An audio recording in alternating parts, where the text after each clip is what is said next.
Oi, pessoal, sejam bem-vindos a mais uma entrevista do Por Dentro dos Resultados. Eu sou Mitchell Diniz, repórter de mercado do Infomoney, e hoje sou eu que vai conduzir mais uma entrevista desse projeto dedicado a entrevistar executivos de empresas listadas na Bolsa Brasileira e também listadas no exterior. Nesta temporada, estamos abordando os resultados das companhias no segundo trimestre de 2023. E antes de apresentar o meu convidado de hoje, eu peço para que você já deixe o seu like aqui no vídeo, se você ainda não deixou, que se inscreva no canal, se você ainda não se inscreveu, e aproveita, já ativa as notificações, porque até o final do mês a gente vai ter ainda muito bate-papo com executivos das empresas de capital aberto por aqui. É só clicar no sininho para receber as notificações cada vez que um novo vídeo for postado no canal. Então, sem mais delongas, vamos lá?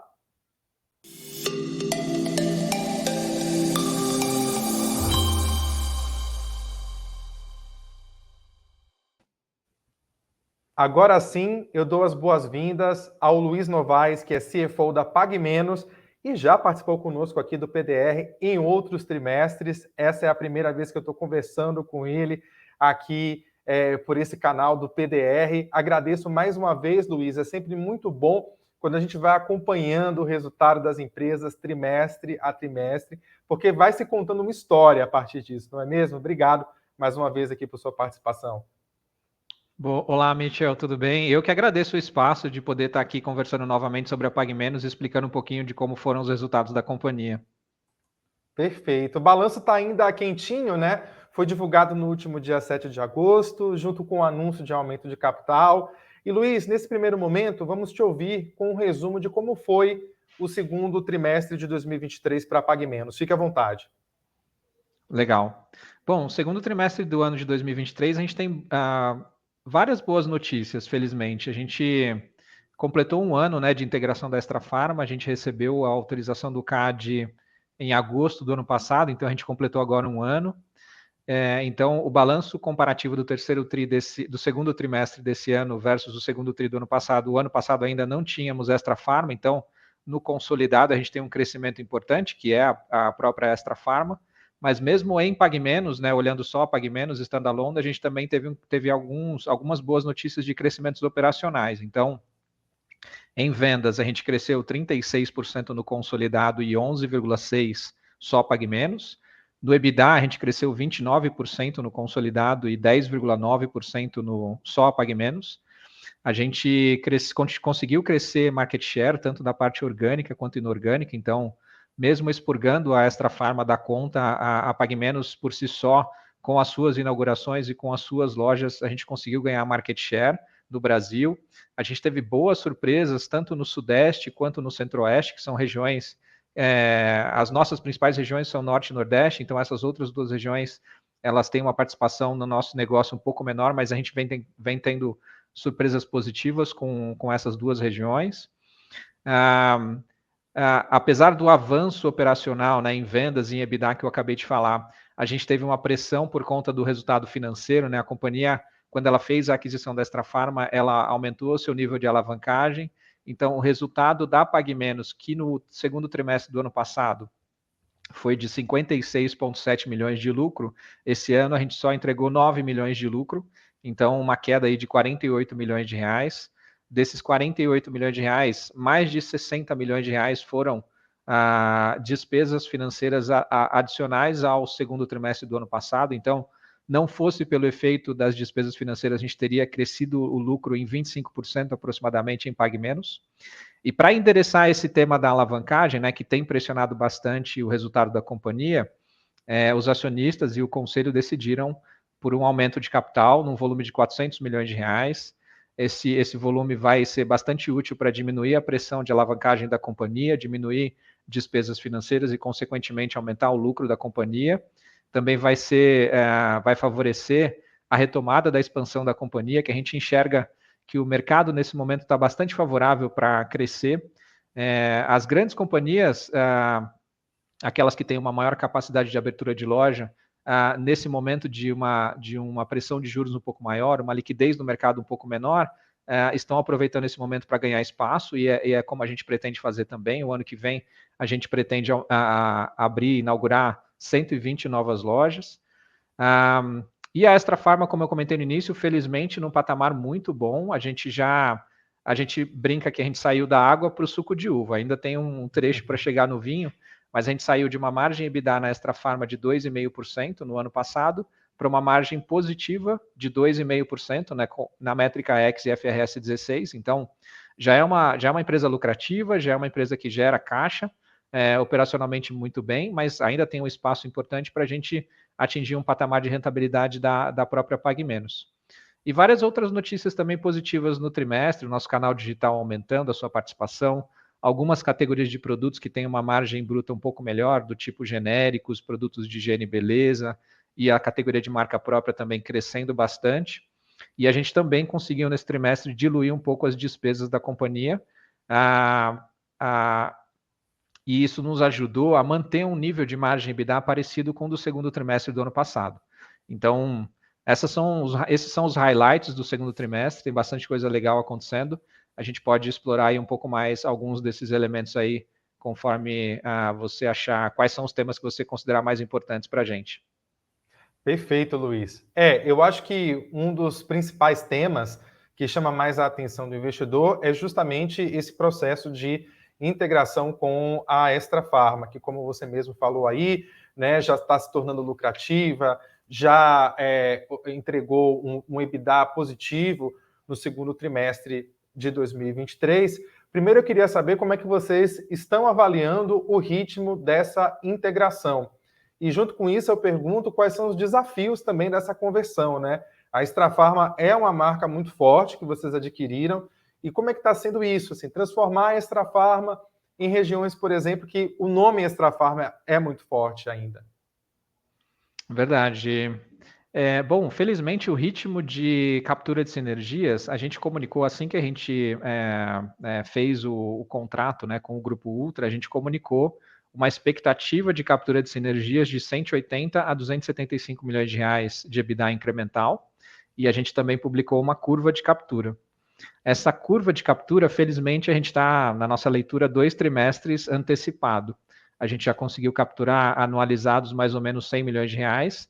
Esse patamar era para a gente ter atingido 2 trimestres adiante, né, mais próximo do final desse ano.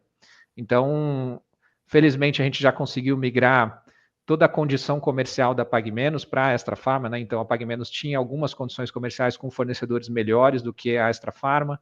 A gente já conseguiu juntar todas as estruturas administrativas das duas companhias e, com isso, ganhar uma sinergia, né, e diminuir proporcionalmente a despesa sobre o faturamento da companhia como um todo. Os principais desafios têm sido, desde o início, recompor o estoque da companhia. A Extra Farma vinha, mesmo antes da gente assumir a operação, num nível de estoque um pouco menor do ideal, na nossa visão, para uma farmácia. Uma farmácia da Pague Menos, por exemplo, opera com uma média de 10.700 itens por loja. A Extra Farma estava operando num patamar próximo de 8.500 itens por loja. E esses 2.000 itens de diferença, eles fazem bastante diferença no faturamento médio por loja. Então, uma farmácia, a gente tem sempre, né, acho que em todo varejo, aqueles campeões de vendas, mas também tem aqueles itens que giram um pouco mais lentamente. Mas para uma farmácia é importante você ter esses itens, porque se uma pessoa chega numa farmácia com uma prescrição com 3 itens, sendo 2 de alto giro e 1 de baixo giro, se você não tiver aquele item de baixo giro, você não vai vender os 2 itens de alto giro. Então, é importantíssimo para uma farmácia ter um portfólio adequado de produtos. Então, o grande desafio para a gente foi recompor esses estoques. O investimento foi de mais ou menos 180 milhões de reais de estoque adicional na Extra Farma, um pouco até acima do que a gente imaginou quando a gente adquiriu a companhia. E agora o grande desafio tem sido se comunicar com os clientes que, por algum motivo, né, provavelmente ou por falta de produto ou por algum problema na operação da Extra Farma, deixou de frequentar a Extra Farma. Então agora a gente está executando bastante ação de CRM, né, comunicando com esses clientes da Extra Farma, para dizer que agora a companhia está com um portfólio de produtos adequado, com uma nova estrutura de operação, uma nova estrutura de precificação, novos sistemas e etc., e para reconquistar esse cliente. É um processo, para você reconquistar um cliente, o investimento é relativamente alto e o tempo para reconquistar esse cliente é relativamente longo, mas felizmente a gente já conseguiu sair de um patamar na época que a gente adquiriu, de R$420 mil de faturamento médio por loja por mês, para algo próximo de R$480 mil de venda média por loja por mês. Então a gente já conseguiu avançar bem, mas tem bastante espaço ainda para a gente preencher e incrementar de faturamento. A gente começou um processo também a gente fechou algumas lojas que a gente não conseguiu ainda converter em patamares lucrativos. A gente até já sabia que algumas delas a gente não conseguiria, mesmo com todo o investimento em estoques e melhoria de operação. Algumas a gente precisaria fechar. Fechamos 23 lojas, mais algumas serão fechadas daqui até o final do ano. Fizemos algumas conversões de bandeira, né, de Extra Farma para Pague Menos. Essas lojas estão performando muito bem. Tem loja que cresceu o faturamento algo próximo de 40%. Então, acho que a parte mais assim hard de uma integração, né, migração de sistemas, migração logística, integração dos escritórios administrativos, toda a operação em si da companhia já migrou nesse primeiro ano de integração, mas ainda temos agora o segundo ano. Nossa expectativa é concluir esse processo de captura de sinergia até agosto do ano que vem, completando assim 2 anos de integração. Mas a gente está bem feliz com o investimento que foi feito e com essa velocidade na captura de sinergias da Extra Farma. Perfeito. Vocês têm alguma projeção de quando a Extra Farma pode chegar num patamar de rentabilidade de Pague Menos? Então, Michel, acho que quando a gente completar esses 2 anos, com esse volume de 180 a 275 milhões de captura de sinergia, a gente já vai estar num patamar de margem EBITDA igual ou até, eventualmente, um pouquinho acima do patamar de Pague Menos, porque as regiões, as 360 lojas da Extra Farma, elas estão em regiões que têm uma margem EBITDA e uma margem bruta até um pouco melhor do que o portfólio das 1.200 lojas da Pague Menos. Então, potencialmente, a Extra Farma, a standalone, pode vir a ter uma margem EBITDA um pouquinho acima do que a Pague Menos tem hoje, porque as regiões onde as lojas estão, elas têm uma participação das categorias de genéricos e marca própria um pouco maior do que a média do Brasil, né, das 1.600 lojas que a companhia nova tem. E isso favorece margem bruta e favorece rentabilidade. Então, acreditamos que mais um ano a gente já consiga ali ter um patamar próximo até, se possível, um pouquinho acima, como eu comentei, de Extra Farma, de margem EBITDA na Extra Farma. Legal. Luiz, conta pra gente um pouco como é que foi que a Pague Menos lidou com esse reajuste aí no preço dos medicamentos, né, no comecinho de abril, né, entre março e abril ali, que foi um reajuste muito menor do que aquele feito no ano de 2022. E como foi que, ainda assim, vocês conseguiram até entregar, né, um crescimento de receita, mesmo com esse ajuste quase ali pela metade do que foi no ano passado? Pois é, Michel. O ano passado, o reajuste de medicamentos foi de 10,9%, né, quase 11%, e esse ano de 5,6%. E até por isso, a gente teve uma pressão grande na margem bruta da companhia e uma pequena queda ali na margem EBITDA de 30 bips. A gente viu outras companhias do nosso setor com uma pressão até maior do que a nossa. Então, sim, foi um desafio para a gente, né, fechar ali as contas com um nível de reajuste menor, mas a boa notícia é que a inflação vem cedendo, então o reajuste de medicamentos acontece todo ano no dia 1º de abril, e a gente percebe, os 2 principais componentes das despesas nossas, né, acho que como uma boa parte das companhias, são a folha de pagamentos e aluguéis. Então, a folha de pagamentos ela é reajustada pelo INPC, e a gente viu ali um nível de reajuste próximo dos 5,6% no início do ano, e agora já no patamar mais próximo de 5%, até um pouco abaixo de 5%, nas diferentes praças do Brasil, e o IGPM, que é o indicador de correção dos aluguéis para mais de 90% dos contratos. E o IGPM agora num campo negativo até. Então, os 5,6% de reajuste de medicamentos ele tem sido superior ao índice de reajuste das principais linhas das despesas. E isso tem nos ajudado a diluir despesa. A gente já conseguiu diluir bem despesa agora no segundo trimestre. A gente conseguiu, em despesas totais, despesas com lojas foram só 10 bips, mas despesas administrativas foram 50 bips, porque a gente tem ali um nível de faturamento maior e a gente conseguiu reorganizar a nossa estrutura administrativa. Então, dos 80 bips que foram pressionados na margem bruta, a gente conseguiu diminuir esse efeito em 50 bips em despesas. Isso nos ajudou a manter um patamar de rentabilidade parecido com o do segundo tri do ano passado, e a gente tem boas perspectivas de diluição de despesa agora para o segundo semestre, por conta dessa dinâmica inflacionária. Então, felizmente, aí, eu acho que o Brasil está entrando nos prumos em termos de inflação, e também, felizmente, a gente começou esse ciclo de redução na taxa de juros. Legal. Luiz, falando um pouco sobre a alavancagem da Pague Menos, né? É um tema que está aí no radar dos analistas, dos investidores nos últimos trimestres, justamente por conta, né, dessa aquisição da Extrafarma. Isso, inclusive, mexeu um pouco aí com os planos, né, da Pague Menos nesse ano de 2023, que acabou reduzindo a meta de lojas abertas em função disso. Primeiro, eu queria começar perguntando para você como é que está o perfil dessa dívida da Pague Menos hoje. Tá, joia. O perfil da nossa dívida, mesmo a gente fez, já não é de hoje, nosso time financeiro vem trabalhando e alongando a dívida já há mais de 1 ano, 2 anos, eu diria. Então, a gente emitiu, acho que no final do ano passado, algumas debêntures com prazo longo de 2, 3 anos, e o perfil da dívida anterior também era relativamente longo. Então, hoje o perfil da dívida da PagMenos tem uma duration média de 2,7 anos. Então, a gente tem poucos vencimentos de curto prazo, e todos os vencimentos, por exemplo, deste ano, a gente já contratou as renovações no início desse ano, então a gente não tem a necessidade de fazer novas captações, e agora com esse aumento de capital, a gente recompõe ainda mais a nossa situação e estrutura de caixa. Então, o perfil da dívida está, felizmente, bem alongada, sem pressões tanto nesse ano quanto no ano de 2024. A gente não tem grandes volumes dos nossos contratos de financiamento vencendo.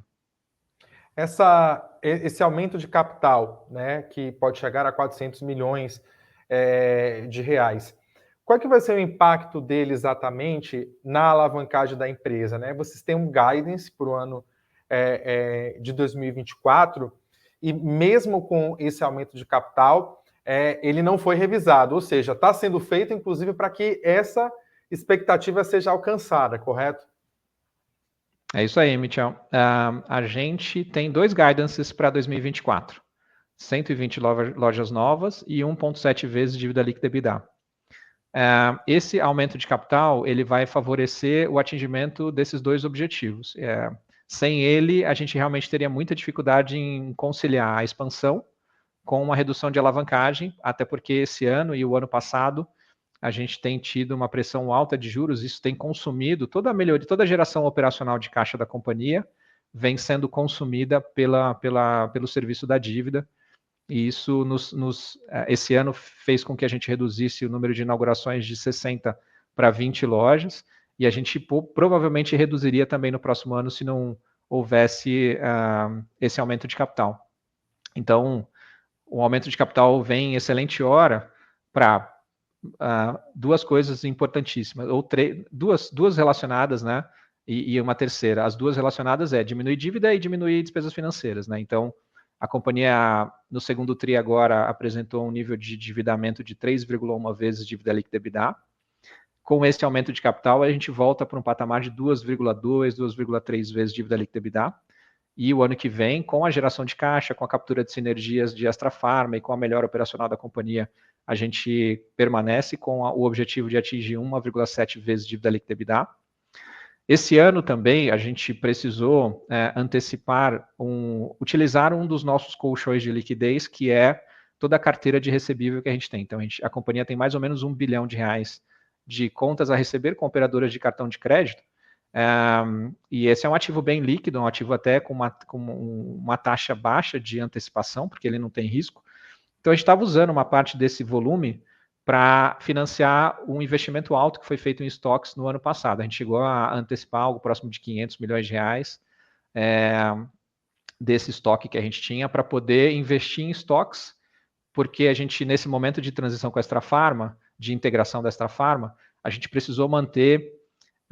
quando uma loja é abastecida por um centro de distribuição e passa a ser abastecida pelo outro, eu preciso manter o estoque alto na loja, o estoque alto no CD atual e encher o estoque do CD que vai passar a abastecer aquela loja. Então, a gente estava com 3 pontas de estoques para 380 lojas, mais ou menos, cheios, né, abastecidos. Então, a gente chegou a ter 129 dias de estoque no primeiro TRI, agora a gente baixou para 120. Então, a gente recompõe esse colchão de liquidez de R$1 bilhão que eu falei, então isso também nos ajuda a diminuir despesas financeiras e possibilita, né, o terceiro pilar, possibilita retomar a expansão no ano que vem, que a gente vê hoje um mercado bem favorável para aumentar a market share. A gente vem conseguindo já aumentar a market share com as 1.600 lojas que nós temos. O mercado, a gente percebe ele, como uma boa parte do mercado varejo farma no Brasil, ele ainda está nas mãos de farmácias independentes, pequenas redes, associações, são empresas que estão sofrendo bastante com esse nível alto de taxa de juros.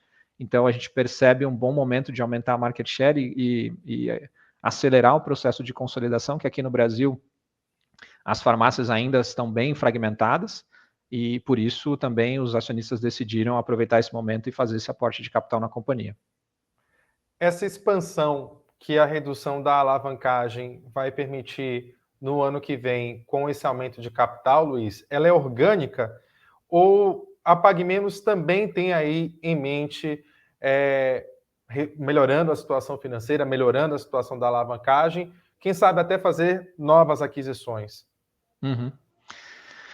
A gente, nesse próximo, até o final do ano que vem, Michel, a gente não acredita, não tem, até gostaria de fazer, mas não teremos provavelmente balanço para fazer movimentos inorgânicos. A gente percebe neste momento vários players regionais com dificuldades financeiras, ou seja, seriam potenciais targets para aquisições, mas a própria Pague Menos precisa cuidar da sua, né, alavancagem e não ultrapassar esse patamar de 1,7 vezes, que é um nível que a gente considera bem razoável para o próximo ano.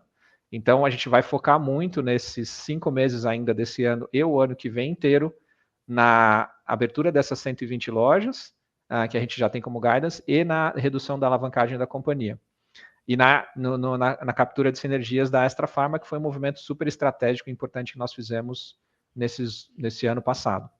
Então, até o final do ano que vem, não. Quem sabe em 2025, se houver uma outra oportunidade igual àquela que foi a Extra Farma, com um bom nível de retorno, com um preço razoável, com uma posição estratégica relevante e algo do tipo, a gente considera sim, mas isso provavelmente só a partir de 2025. A escolha da redução da alavancagem com esse instrumento, né, do aumento de capital, imagino que tem uma relação também com o fato, acho que você até mesmo mencionou, né, estamos com juros ainda em patamares muito elevados, apesar desse ciclo de alívio ter começado, né? Vocês veem outras formas de captação, de financiamento para a redução de alavancagem no futuro com a curva de juros em queda, com os juros em baixa? O mundo ideal seria ter um nível de alavancagem mais próximo de 1 vez dívida líquida EBITDA. A gente, no final do ano que vem, já vai atingir 1,7 vezes dívida líquida EBITDA. O ideal seria, sim, ter outros movimentos para diminuir ainda mais a alavancagem da companhia, porque a gente, pela curva de juros, né, que a gente tem de projeções aí dos bancos, etc., a gente dificilmente reduz a um patamar menor do que 9% no horizonte de 18 meses, 15 meses. Então, 9% ainda é um patamar bem alto. Então, o ideal seria, sim, ter uma alavancagem mais próxima de 1 vez. E tomara que esse ciclo continue acontecendo, porque o mercado de capitais se aquece, né? E quem sabe no futuro a gente faça outros movimentos, mas deve ser algo também mais para 2025 em diante. Acho que talvez em 2024, infelizmente, a gente ainda não veja ambiente favorável para isso. Do ponto de vista, por exemplo, de crescimentos por vias não orgânicas, os juros mais baixos podem favorecer essas empresas que você estava falando aí, né, que estão em dificuldades, de repente também pode fechar aí algumas janelas de oportunidade para crescimento via na mão não inorgânica, não orgânica no caso? Sim, pode. Então, alguns bondes podem passar na nossa frente e a gente não conseguir pegar ele, mas mais importante para a gente nesse momento, sem dúvida, recompor a estrutura de capital da companhia e trazer esse nível de endividamento ali mais próximo de uma vez dívida líquida EBITDA. Sem dúvida tem oportunidades interessantes, mas felizmente as mesmas lojas da companhia, as 200 lojas que nós inauguramos nos 2 últimos anos, estão performando muito bem. Então a gente vai potencializar, e também a Extra Farma, né, que está com um nível de captura de sinergias muito bom. Então a gente vai concentrar os nossos esforços naquilo que a gente já tem dentro de casa, mesmo sabendo que pode perder aí alguma oportunidade, em benefício da redução da alavancagem da companhia. Aproveitando o embalo que a gente já está falando sobre como a macroeconomia, né, interfere aí nos planos da empresa, você mencionou, né, a inflação lá no começo da sua apresentação sobre os números, e queria entender como é que vocês estão olhando para esse comportamento, né, do índice de preços. Inclusive hoje eu estava conversando com executivos de uma outra companhia que divulgou resultados também, chamando a atenção para um fato quase inédito, que a gente tem uma inflação hoje que está menor que a inflação dos Estados Unidos, né? O quanto vocês confiam nesse cenário, né, de inflação nesse patamar, para fazer cálculos aí em relação à diluição de custos, por exemplo? Uhum. Bom, a gente aqui no Brasil já está acostumado com alterações de projeção, né, de inflação, de PIB, etc. Mas é verdade, assim, recentemente a gente tem visto, como a gente passou talvez 2 anos por períodos bem difíceis, né, por conta de pandemia, revisando sempre PIB para baixo, a gente talvez tenha ali passado a adotar posturas mais conservadoras, e a gente tem visto as revisões sempre para cima em termos de PIB e até um pouco para baixo em termos de inflação. Então, tomara que esse ciclo continue. A gente está neste momento construindo o orçamento para o próximo ano. A gente está confiando nas projeções de inflação ali próxima de 4% e um bom crescimento do PIB para o próximo ano. Acreditando que a gente está ali numa visão até conservadora. Então, pelo menos para o médio prazo, que eu diria para 2024, a gente está bastante confiante. Tomara que isso também continue acontecendo de 2025 em diante, para que a gente tenha ali uma estabilidade, né? Acho que todos esses movimentos que vêm sendo feitos, acho que tendem a gerar um ambiente positivo de negócios aqui no Brasil, né? A simplificação das mecânicas tributárias, várias coisas acontecendo. A gente percebe sim um ambiente favorável, e tomara que isso continue também, não seja um voo de galinha, né? Como infelizmente a gente já viu em outros momentos da nossa história, para que a gente continue aí fazendo bons negócios. E o Brasil tem um potencial enorme, assim. Então, se a gente conseguir estabilizar essas questões macroeconômicas, eu acho que todo mundo tende a ganhar. Perfeito. Falamos então sobre alívio monetário que teve início, inflação que está num patamar menor que a dos Estados Unidos também, e falando sobre avanços das pautas econômicas, né? Esse ano a gente teve o avanço da reforma tributária de uma maneira inédita na Câmara, e eu queria saber como é que a Pague Menos também está olhando para isso, né? Principalmente em relação a essa reforma, se está se preparando de alguma forma, né, para mudanças. A gente está olhando com muito bons olhos, Mitchell. A gente, acho que passou da época da gente simplificar essa estrutura tributária no Brasil. Eu me formei no ano de 2001 na faculdade, e eu me lembro que o meu trabalho de conclusão de curso foi sobre reforma tributária. Já se passaram ali 22 anos e infelizmente não houve muito avanço. Felizmente agora a gente consegue enxergar ali, mesmo que o processo de transição vai ser longo e tem bastante coisa ainda para ser discutida, mas pelo menos eu acho que o primeiro movimento aconteceu. Então, a gente está vendo com excelentes olhos. A gente está, óbvio que está aguardando ali as definições de alíquota. O Brasil é bastante complexo, né? No nosso caso, os produtos que a gente vende nas farmácias, a maioria deles estão na mecânica de substituição tributária, que é uma mecânica bem complexa. A gente ainda não sabe como ela vai ser tratada na reforma tão claramente. A gente sabe que alguns setores, como o setor de saúde, que é o que a gente atua, deve ter também uma alíquota diferenciada, o que na nossa visão faz sentido, porque são produtos de primeiríssima necessidade. Então, a gente está vendo com muito bons olhos, mas ainda a gente não tem ainda alguma medida de como isso pode impactar o resultado da companhia. A gente não sabe se no enquadramento de alíquota a gente vai ter uma carga maior ou menor. Tomara que seja menor, mas as leituras ainda são muito, muito rasas, então não consigo ainda te dizer.